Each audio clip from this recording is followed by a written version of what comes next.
রাজধানী সহ দেশের বিভিন্ন জায়গায় আজ দুপুরে ভূমিকম্প অনুভূত হয়েছে। আবহাওয়া অধিদপ্তর জানিয়েছে, ভূমিকম্পের উৎপত্তিস্থল সাতক্ষীরার আশাশুনি উপজেলা। বেলা 1:52:29 এই ভূমিকম্প অনুভূত হয়েছে। কয়েক সেকেন্ড ধরে এই কম্পন স্থায়ী হয়। ঢাকার আগারগাঁও আবহাওয়া অধিদপ্তর থেকে উৎপত্তিস্থলের দূরত্ব 188 কিলোমিটার।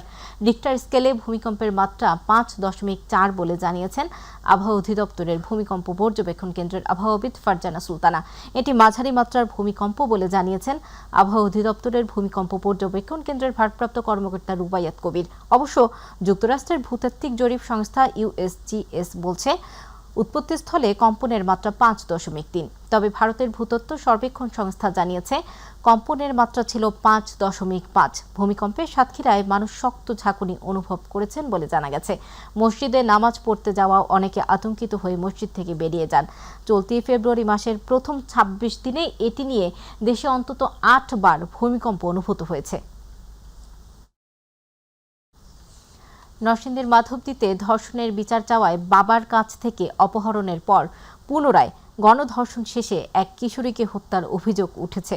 এই ঘটনায় 5 জনকে গ্রেপ্তার করেছে পুলিশ। তবে মূল অভিযুক্ত নুরা রয়ে গেছে পুলিশের ধরা ছোঁয়ার বাইরে।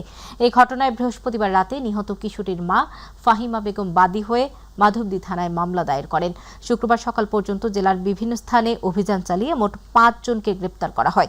গ্রেপ্তার ব্যক্তিরা হল মহিষাসুর ইউনিয়ন বিএনপি সহ সভাপতি আহমেদ আলী দেওয়ান, তার ছেলে ইমরান দেওয়ান, ধর্ষক নুরার চাচাতো ভাই মোহাম্মদ আইয়ুব, এবাইদুল্লাহ হোসেন বাজার এলাকার গাফফার। গত 15 দিন আগে নুরার নেতৃত্বে 6 জন স্থানীয় সন্ত্রাসী কিশোরী আমিনাকে সংঘবদ্ধভাবে ধর্ষণ করে। এই ঘটনায় স্থানীয় সাবেক মেম্বার ও ইউনিয়ন বিএনপি সহ সভাপতি আহমেদ আলী দেওয়ান থানায় অভিযোগ না করে বিচার করার দায়িত্ব নেন। তবে তিনি অপরাধীদের সাথে দফা করে মোটা অঙ্কের অর্থ আত্মসাৎ করেন এবং কোনো মীমাংসা না করে ঘটনাটি ধামাচাপা দেন। ঘটনার বিচার না হওয়ায় অপরাধীরা আরও বেপরোয়া হয়ে ওঠে। 15 দিন পর বখাটে চক্রটি কিশোরী আমিনাকে তার বাবার সামনে থেকেই ছিনিয়ে নিয়ে যায়। পরে তাকে পুনরায় গণধর্ষণের পর নির্মমভাবে হত্যা করে মহিষাসুরা ইউনিয়নের কোতালিচর দড়িকান্দির একটি সরিষা খেতে ফেলে রেখে যায়। মহেশপুরে 4 বছরের শিশু তাবাসসুম হত্যার আসামি তাহিরের ফাঁসির দাবিতে মানববন্ধন হয়েছে। জুমার নামাজের পর তাবাসসুমের নিজ গ্রাম ভৈরবা বাজারে স্থানীয়রা এই কর্মসূচি পালন করেন। এতে বিভিন্ন শ্রেণী পেশার মানুষ অংশ নিয়ে দ্রুত বিচার ও সর্বোচ্চ শাস্তির দাবি জানান। পুলিশ জানিয়েছে, হত্যাকাণ্ডের মূল আসামিকে গতরাতে কুষ্টিয়া থেকে গ্রেপ্তার করা হয়েছে। এর আগে বৃহস্পতিবার সকালে ঝিনাইদহের কালীগঞ্জ উপজেলার বাদুরগাছা গ্রামে অবস্থিত আব্দুল জব্বার মাধ্যমিক বিদ্যালয় এর সেপটিক ট্যাঙ্ক থেকে তাবাসসুমের বস্তাবন্দি লাশ উদ্ধার করা হয়। বুধবার বিকেল থেকে নিখোঁজ থাকার একদিন পর তার লাশ মেলে। নিহত তাবাসসুম মহেশপুর উপজেলার ভৈরবা এলাকার বাসিন্দা। তার বাবা স্থানীয় দর্জির দোকানের কর্মচারী। পরিবারটি কালীগঞ্জের 12 বাজার এলাকার ভাড়া বাসায় থাকত।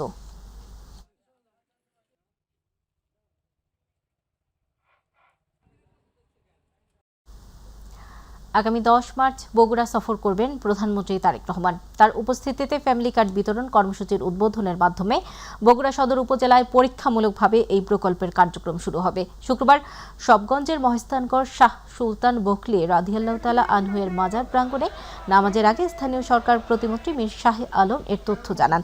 পরীক্ষামূলক বাস্তবায়নের জন্য বগুড়া সদর উপজেলার শাখারিয়া ইউনিয়নের 3 নম্বর ওয়ার্ড নির্বাচন করা হয়েছে। সম্ভাব্য সুফলভোগী পরিবার বাছাইয়ে ইতিমধ্যে মাঠ পর্যায়ে তথ্য সংগ্রহ শুরু হয়েছে। প্রকল্প বাস্তবায়নে জেলা ও সদর উপজেলা প্রশাসককে সভাপতি করে পৃথক জেলা ও উপজেলা কমিটি গঠন করা হয়েছে। পাশাপাশি ইউনিয়ন ও ওয়ার্ড পর্যায়েও কমিটি গঠন করা হয়েছে। এই কর্মসূচির আওতায় প্রতিটি কার্ডধারী পরিবার মাসে 2,500 টাকা করে আর্থিক সহায়তা পাবেন। দেশের দরিদ্র ও নিম্নবিত্ত পরিবারের নারীরা এই সুবিধার অন্তর্ভুক্ত হবেন। প্রতিটি পরিবার থেকে একজন নারী কার্ডধারী হিসেবে নিবন্ধিত হবেন।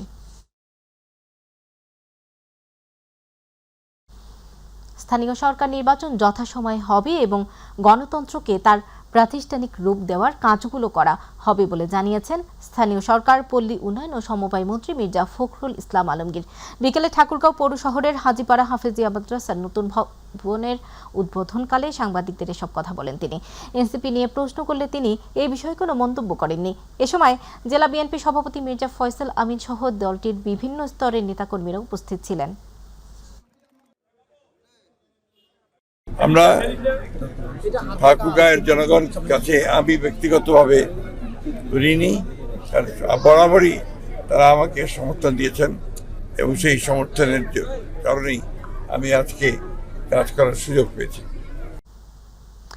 অর্থ ও পরিকল্পনা মন্ত্রী আমির খসরু মাহমুদ চৌধুরী বলেছেন, অর্থনীতির কঠিন পরিস্থিতি মোকাবেলায় রাজস্ব আহরণ বাড়ানোর কোনো বিকল্প নেই।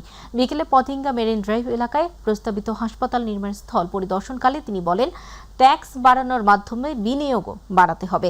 অর্থনীতিকে শক্ত ভিত্তির উপর দাঁড় করাতে রাজস্ব সংগ্রহ বৃদ্ধি ও বিনিয়োগ বান্ধব পরিবেশ নিশ্চিত করা জরুরি। মন্ত্রী আরও জানান, আগামী জাতীয় বাজেটে কর্মসংস্থান সৃষ্টিকে সর্বোচ্চ প্রাধান্য দেওয়া হবে। দেশি বিদেশি বিনিয়োগ বাড়াতে নীতিগত সহায়তা দেওয়া হবে। স্বাস্থ্য খাতে বিনিয়োগ বৃদ্ধির কথা উল্লেখ করে তিনি বলেন, পতেঙ্গায় হাসপাতাল নির্মাণ চট্টগ্রামের চিকিৎসা অবকাঠামো উন্নয়নে গুরুত্বপূর্ণ ভূমিকা রাখবে।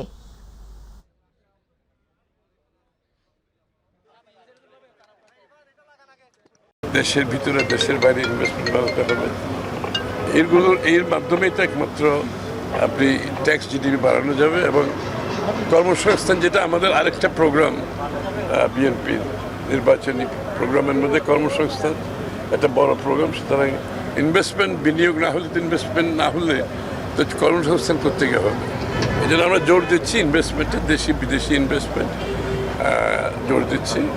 আর স্বাস্থ্যসেবা যেটা আমরা প্রমিস করেছি, ওয়াদা করেছি, শিক্ষার পরিবর্তন, শিক্ষার ক্ষেত্রে পরিবর্তন এবং তার উপরে সবচেয়ে আমি যেটা আবারও বলছি কর্মসংস্থান। মন্ত্রী পর্যায়ের কাঁচা কথাবার্তা সমাজকে অস্থির করে অপরাধকে উস্কে দিচ্ছে বলে মন্তব্য করেছেন জামায়াত ইসলামের আমির ও বিরোধী দলের নেতা ডাক্তার শফিকুর রহমান। শুক্রবার বাদ জুমা সিলেটের কুদরতুল্লাহ মসজিদে জুমার নামাজ শেষে সাংবাদিকদের প্রশ্নের জবাবে এসব কথা বলেন তিনি। ডাক্তার শফিকুর রহমান বলেন, কষ্ট বুকে চেপে নির্বাচনের ফল মেনে নিয়েছে জামায়াত, কিন্তু এই মুহূর্তে সরকার দলের কিছু গুরুত্বপূর্ণ দায়িত্বশীল ব্যক্তি এমনকি মন্ত্রী পর্যায় থেকে এমন কিছু কাঁচা কথাবার্তা বলেছেন যেটা সমাজকে এখন অস্থির করে তুলছে এবং অপরাধকে উস্কে দিচ্ছে। এ কারণে মানুষের জীবনের নিরাপত্তা দারুণভাবে বিঘ্নিত হচ্ছে। নরসিংদীর ধর্ষণের পর হত্যার প্রসঙ্গ টেনে তিনি বলেন, যদি অপরাধীদের পাশে সরকারি দলের লোকরা দাঁড়ানো শুরু করেন তাহলে এই সমাজ থেকে অপরাধ দূর করা একেবারেই অসম্ভব। সরকার দলের কিছু গুরুত্বপূর্ণ দায়িত্বশীল ব্যক্তি এমনকি মন্ত্রী পর্যায় থেকে এমন কিছু কাঁচা কথাবার্তা বলেছেন যেটা সমাজকে এখন অস্থির করে তুলছে এবং অপরাধকে উস্কে দিচ্ছে। এই সমস্ত দায়িত্বজ্ঞানহীন কাণ্ড কারখানা চলতে থাকলে এই দেশ ভালোর দিকে যাবে কিভাবে? দায়িত্ব মূলত সরকারকেই নিতে হবে। আর আমাদের অবস্থান হচ্ছে যে তাওয়ানু আলাল বিররি ওয়াত তাকওয়া ওয়ালা তাওয়ানু আলাল ইসমি ওয়াল উদওয়ান। সরকার যদি কোনো ভালো কাজ করে উদ্যোগ নেয় অবশ্যই আমাদের সমর্থন পাবেন, কিন্তু সরকার যদি জনগণের ক্ষতি করে, পরিবেশের ক্ষতি করে এবং আল্লাহর দিনেরও কোনো ব্যাপারে যদি সরকার বিপক্ষে দাঁড়িয়ে যায় আমরা সেখানে ছাড় দিয়ে কথা বলবো না। জাতীয় নির্বাচনে ভোট গণনাকালে জাতিকে অন্ধকারে রেখে ফলাফল বদলে দেয়া হয়েছে বলে অভিযোগ করেছেন জামায়াত ইসলামের নায়েবে আমির অধ্যাপক মুজিবুর রহমান। বিকেলে রাজধানীর ইঞ্জিনিয়ারিং ইনস্টিটিউটে এক আলোচনা সভা ও ইফতার মাহফিলে তিনি এসব কথা বলেন। জামায়াতের এই নেতা বলেন, জনগণের দ্বারা বিতাড়িত দলকে পুনর্বাসন করা হবে জুলাই আন্দোলনের সাথে বিশ্বাসঘাতকতার শামিল। ইলিয়াস মাতবরের প্রতিবেদনে বিস্তারিত। বিকেলে রাজধানীর ইঞ্জিনিয়ারিং ইনস্টিটিউটে আলোচনা সভা ও ইফতার মাহফিলের আয়োজন করে the forum of engineers and architects Bangladesh, Dhaka মহানগর দক্ষিণ। এ সময় জামাতের নায়েবে আমির অধ্যাপক মুজিবুর রহমান বলেন, একটি দল নির্বাচনের আগে গণভোটের পক্ষে থাকলেও এখন মত পাল্টাচ্ছেন। তিনি আশা করেন গণভোটের রায়ের বাস্তবায়নে সরকারি দলের শুভ বুদ্ধির উদয় হবে। তাদের প্রস্তাবকৃত গণভোট আজকে তারা সেখান থেকে সরে যায়, তাদের কথা থেকে তারা সরে যাচ্ছে বলে মনে হয়। আমরা যখন গেলাম আমরা দুটাই শপথ নিয়েছি, জাতীয় সংসদের নিলাম, গণভোটের নিলাম। তো যারা নিল না তারা তো জনগণের ভোটের কোনো মূল্য দিল বলে মনে হয় না, জনমতের কোনো মূল্য তারা দিচ্ছে বলে মনে হচ্ছে না। এটা যদি হয় তাহলে তো মনে হবে যে তারা গণবিরোধী সরকারের দিকে যাত্রা শুরু করেছে বলে মনে হচ্ছে। বাংলাদেশকে দুর্নীতিমুক্ত একটি দেশে পরিণত করতে হবে বলে জানান জামাতের এই নেতা।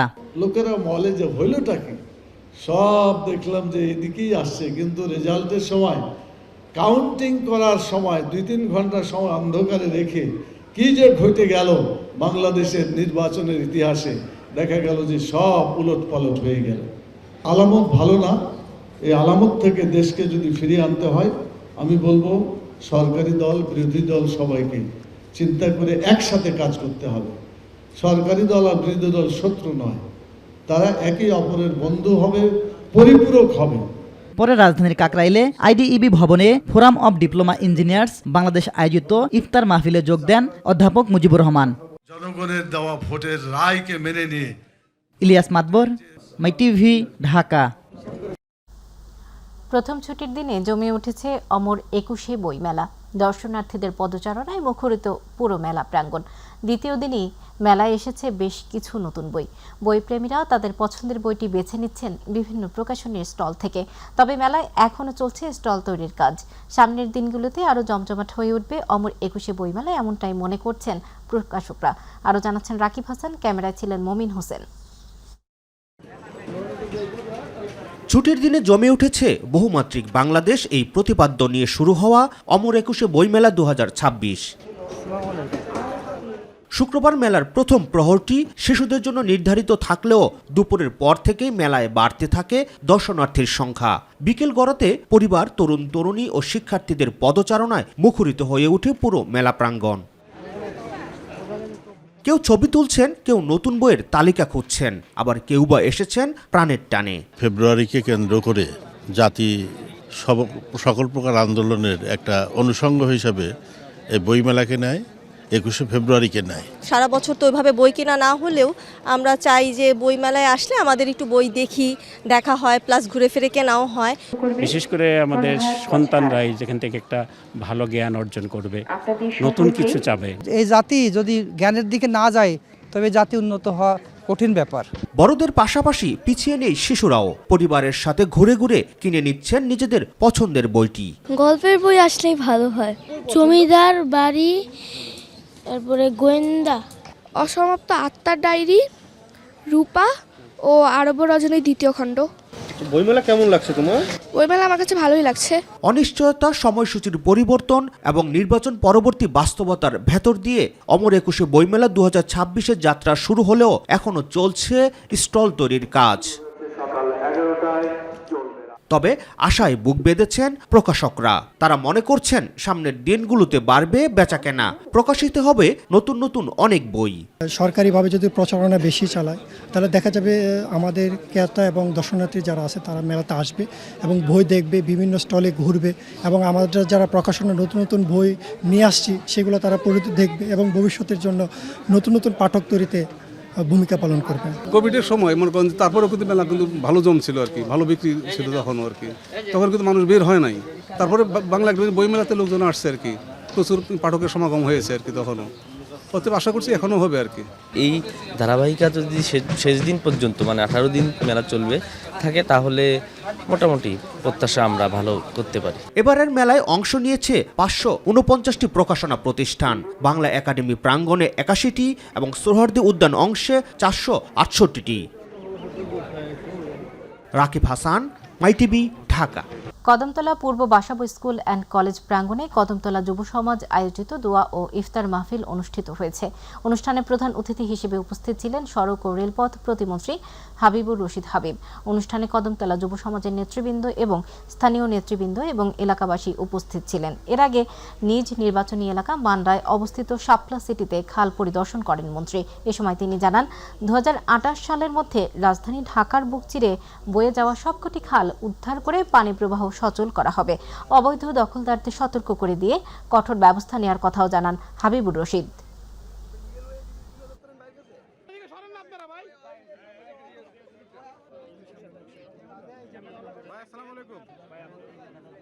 4টি ধাপে পরিকল্পনা বাস্তবায়ন হবে। পুরোপুরি পরিকল্পনা বাস্তবে 2028 সাল লাগবে। ইতিমধ্যে খালগুলি খনন কাজ কিন্তু শুরু হয়েছে। অবৈধ দখলদারদের তো আমরা কোনোভাবেই তাদেরকে আশ্রয় প্রশ্রয় দেওয়া হবে না। কেউ যদি আশ্রয় প্রশ্রয় দেয় তার বিরুদ্ধে ব্যবস্থা গ্রহণ করা হবে। রোজার এক সপ্তাহ পার হলেও পুরোপুরি স্বস্তি নেই নিত্য পণ্যের বাজারে। কিছু পণ্যের দাম সহনশীল থাকলেও বেশিরভাগ ক্ষেত্রেই উচ্চ মূল্যের চাপ রয়ে গেছে সাধারণ ক্রেতাদের উপর। পুরনো সিন্ডিকেট না ভাঙলে বাজার নিয়ন্ত্রণ নতুন সরকারের কাছে কঠিন হবে বলে মনে করছেন ক্রেতারা। রাজধানীর বাজার, বিভিন্ন কাঁচা বাজার ঘুরে বিস্তারিত জানাচ্ছেন শবনম অবনী। রোজার শুরুতে বাজারে যে অস্থিরতা দেখা গিয়েছিল, এক সপ্তাহ পরেও তার পুরোপুরি সমাধান হয়নি। সাপ্তাহিক ছুটির দিনে রাজধানীর অন্যতম বৃহৎ পাইকারি বাজার কারওয়ান বাজার ঘুরে দেখা গেছে সবজির সরবরাহ কিছুটা বেড়েছে, তবে দাম এখনও নাগালের মধ্যে আসেনি। ক্রেতারা বলছেন সিন্ডিকেট নিয়ন্ত্রণে সরকারের কঠোর ভূমিকা দরকার। 8 দিন চলে যাচ্ছে, এখনো লেবুর হালি 100 টাকা, শশাও অনেক দাম 80 টাকা, 80 টাকার নিচে কোনো শশা নাই। গত সপ্তাহের তুলনায় কম, কিন্তু নিয়ন্ত্রণে বলা যাবে না, নিয়ন্ত্রণ থেকে একটু বেশি, কিন্তু সরকারকে বাজার মনিটরিং করতে হবে। বিক্রেতারা বলছেন রমজানের চাহিদা বেশি থাকায় পাইকারি দাম বাড়ে, যার প্রভাব পড়ে খুচরা বাজারেও। বিশেষ করে বেগুন, কাঁচামরিচ, টমেটো ও শসার দামে ওঠানামা রয়েছে। দাম, কাঁচামালের দাম এটা কমে বাড়ে, কখন কমবে কখন বাড়বে এটা বলা যাচ্ছে না। অন্যদিকে চাল, ডাল ও ভোজ্য তেলের বাজার মোটামুটি স্থিতিশীল থাকলেও ছোলার দাম কিছুটা কমেছে। ছোলা রোজার আগে বেচছি আপনার 95 থেকে 90 টাকা, এখন ছোলা কেজি প্রতি 5 টাকা 6 টাকা কমে গেছে, এখন 85 টাকা ছোলা। মাছ মাংসের বাজারে দাম কমার ছোঁয়া থাকলেও মুরগির দামে তেমন কমতির ইঙ্গিত নেই। শবনম অবনী, মাই টিভি, ঢাকা। ঈদ উল ফিতর আসতে এখনও আরও 20 দিন বাকি, আর এর মধ্যে জমে উঠেছে রাজধানীর ঈদের বাজার। রাজধানীর বিভিন্ন শপিং মল আর বিপণী বিতানে ক্রেতা সমাগম থাকায় ঈদের বাজার এখন বেশ প্রাণচাঞ্চল্য।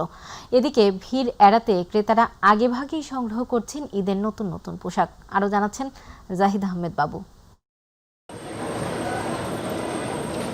রোজার নবম দিনে রাজধানীর বিপণী বিতানগুলোতে বাবা মায়ের ব্যস্ততা আদরের সন্তানের ঈদ কেনাকাটা নিয়ে। ঈদে শিশুদের আনন্দের অন্যতম প্রধান আকর্ষণ নতুন পোশাক। বড়দেরও আগ্রহ থাকে তাদের ছোট্ট সোনামণির পোশাকটি যেন সবার আগে কেনা হয়। তাই রোজার শুরু থেকেই জমে উঠেছে ঈদের কেনাকাটা। দোকানিরাও তাই আগেভাগে তাদের নতুন কালেকশনের পসরা সাজিয়ে বসেছেন। আর কর্মজীবী মা ও বাবারা ব্যস্ত সময় পার করছেন ছুটির দিনে সন্তানদের ঈদ কেনাকাটায়। তারা কিনছেন বিভিন্ন রং ও নকশায় অলঙ্কৃত করা শিশুদের পোশাক। ঈদের আগে এত আগে নিছি, মাহে রমজান মাস, অফিস করি, চাকরি করি, আবার অন্য কাজও করি, সেই ক্ষেত্রে আগে ভাগে নিয়ে নিলাম। আমারটা এখনো নেওয়া হয় নাই, কারণ আমার আত্মীয় স্বজন রিলেটিভ আরও আছে, তো তাদেরকে সবাইকে দিয়ে পরে আমি নেব। কি সামনে মানে ভিড় হবে, এই জন্য আগে ভাগেই আসলাম। পাকিস্তানি 3 পিস দেখতেছি আমরা, বুঝছেন, মনে হয় কালেকশন ভালোই আছে দোকানে, দেখি এখন কোনটা নেওয়া যায়। কেনাকাটা শুরু করছি, কিনবো, মেয়ের জন্য কিনবো, নিজের জন্য কিনবো, হাজবেন্ডের জন্য কিনবো। দেশি বিদেশি ফ্যাশন হাউস এবং বিভিন্ন শপিং মলের দোকানগুলো এরই মধ্যে নিয়ে এসেছে তাদের নতুন নতুন কালেকশন। গার্লসের ভিতরে চলতেছে ছোট বাচ্চাদের ফার্সি ড্রেস চলতেছে, এখন রানিং ফার্সি ড্রেস চলতেছে, ওয়েস্টার্ন টপস প্যান্ট দিয়ে যেগুলো এখন এগুলো চলতেছে। তারপরে আপনার ছোটদের অনেক স্কার্ট, ফ্রক, এগুলো আইটেমও চলতেছে, ভালোই চলতেছে, মোটামুটি খারাপ না, এগুলোই এখন চাহিদা। তবে ক্রেতা বিক্রেতারা আশাবাদী যে অতীতের মতোই এবার ঈদ কেনাকাটায় থাকবে না নির্ধারিত মূল্য থেকে বেশি দাম হাঁকানোর ঝামেলা। এখন চাচ্ছে তারা হলো সুতির মধ্যেই বেশি চাচ্ছেন, পাকিস্তানি সুতিগুলো, আর ঈদ কালেকশন দিল্লি বুটিসগুলো চলতেছে ভালো। ভাই বেচা কিনে ব্যস্ত আছি, একটু পরে আইসেন, অনেক কাস্টমার, তো কাস্টমার বিদায় করতেছি। তারা আশা করেন যে কোনোভাবে ঈদের বাজার এভাবেই যেন থাকে এমন সুন্দর ও সৌহার্দ্যপূর্ণ পরিবেশ। নতুন সরকার আসার পরে এখন তো মোটামুটি দেশের পরিস্থিতিও ভালো, কেনাকাটাও মানুষের মানে সহনশীলতার মধ্যে আছে। ফুটপথের জন্য আমরা ক্ষতিগ্রস্ত হই, তো এইবার নতুন সরকার আসছে, আশা করি আগের মতো এই ধরনের পরিস্থিতির শিকার হতে হবে না। জাহিদ আহমেদ বাবু, মাই টিভি, ঢাকা।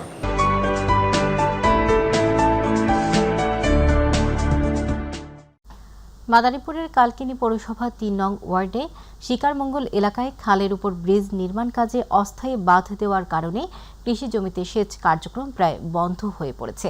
এতে প্রায় 50টি ব্লকে প্রায় 500 বিঘা জমির বোরো ধান চাষাবাদে সময়মতো পানি সেচ না দিতে পারায় চরম ভোগান্তিতে পড়েছেন স্থানীয় কৃষকরা। অবিলম্বে অস্থায়ী বাঁধ অপসারণ করে সেচের পানি সরবরাহ স্বাভাবিক করার দাবি জানিয়েছেন ভুক্তভোগীরা। বিস্তারিত জানাচ্ছেন প্রতিনিধি জিয়াউদ্দিন লিয়াকত। মাদারীপুর জেলার কালকিনি পৌরসভার 3 নং ওয়ার্ডে চর ফাতে বাহাদুর এলাকায় 16 মিটার আরসিসি গার্ডার ব্রিজ নির্মাণ করছে স্থানীয় প্রকৌশল অধিদপ্তর এলজিইডি। তবে ব্রিজ নির্মাণ কাজের সুবিধার্থে খালের উপর অস্থায়ী বাঁধ দেওয়ায় আশেপাশের কৃষি জমিতে সেচ কার্যক্রম মারাত্মক ব্যাহত হয়েছে। কৃষকদের অভিযোগ, শিকারমঙ্গল ইউনিয়নের ১, ২ ও ৩ নং ওয়ার্ডের প্রায় ৫০টি ব্লকে প্রায় ৫০০ বিঘা জমিতে বোরো ধানের আবাদ করা হয়ে থাকে এই খালের পানির উপর নির্ভর করে। সময় মতো পানি না পাওয়ায় অনেক জমিতে ধানের চারা শুকিয়ে যাচ্ছে, কোথাও কোথাও চারা নষ্ট হয়ে পড়েছে। একই সাথে সবজির চাষও ক্ষতির মুখে পড়েছে। কৃষকের সুবিধার্থের জন্য আমাদের ব্রিজটা এক পুরান্ত উঁচা করা হোক। আমাদের এই ব্রিজে অনেক সমস্যা হইতেছে, 50টা ব্লকের ধান নষ্ট হইতেছে, এরা বান ছাড়তেছে না। এই বান 1 মাসের কথা করে দিয়া আজ পর্যন্ত এই বান দিয়ে রাখছে। ব্রিজের কারণে আমরা ব্লকে পানি পাইতে আসি না, আমাকে জমিনে ধান লাল হয়ে যাইতে আছে। এই চাষাবাদের সাথে প্রায় 30,000 মানুষের জীবন জীবিকা জড়িত। ফসল ঘরে তুলতে না পারলে পরিবার নিয়ে চরম দুর্দশায় পড়তে হবে বলে জানান ভুক্তভোগীরা। আমি মানে কি জমিনে সার দিতে পারি না, পোলা ফেললে আমি ভাত খেতে পারি না, আমি চলতে পারি না, ফিরতে পারি না। আমার যে জায়গা জমিন আছে আমার সব শেষ হয়ে গেছে। আমি দুনিয়ায় থাইকে লাভ নাই, আমি পোলা ফেললে কি করবো আর কি খাই? পানি বগর আমরা ধান লাগাইতে পারি নাই, আর যে লাগাইছি সেও পুড়িয়া গেছে, লাল হয়ে গেছে, জমি ফাইটে গেছে, গায়ে নিরিতে পারি নাই। ব্যাগ কিছু ঠিক মতো দিতে আসি, সার দিতে আসি, ধান পাইতে আসি না পানি ব্যাগ। এদিকে কৃষি জমিতে দ্রুত পানি সরবরাহ নিশ্চিত করতে প্রয়োজনীয় ব্যবস্থা নেওয়া হবে বলে জানান উপজেলা প্রশাসন। পানি যেতে পারতেছে না এই ব্যাপারে আমরা অবগত হয়েছি। ইতিমধ্যে আমরা ঠিকাদারের সাথে কথা বলেছি এবং উনি এই আমার কৃষক ভাইরা যেন সহজেই শেষ কার্য পরিচালনা করতে পারে তার জন্য ওনারা ইতিমধ্যে ব্যবস্থা নিয়েছে। কালকিনি উপজেলার শিকারমঙ্গলে এলজিডি কর্তৃক যে ব্রিজ নির্মিত হচ্ছে সেখানে পানি প্রবাহ সংক্রান্ত একটু জটিলতা রয়েছে। এই বিষয়ে আমি উপজেলা ইঞ্জিনিয়ার সাহেবের সাথে কথা বলেছি, তাকে অনুরোধ করেছি তিনি যেন পানি প্রবাহ স্বাভাবিক করার জন্য ব্যবস্থা নেন। যোগাযোগ ব্যবস্থা উন্নয়নের জন্য ব্রিজ নির্মাণ করা হচ্ছে, কিন্তু ব্রিজের নিচে অস্থায়ী বাঁধ দেওয়ার কারণে কৃষক তাদের জমিতে সেচ দিতে পারতেছে না, ফলে তাদের বোরো যে ধান রয়েছে সেগুলো মরে যাচ্ছে। তবে কৃষকদের দাবি দেশের উন্নয়ন হোক, ব্রিজ নির্মাণ করা হোক, কিন্তু সেটি কৃষকের স্বার্থ রক্ষা করে। জিয়াউদ্দিন লিয়াকত, মাই টিভি, কালকিনি।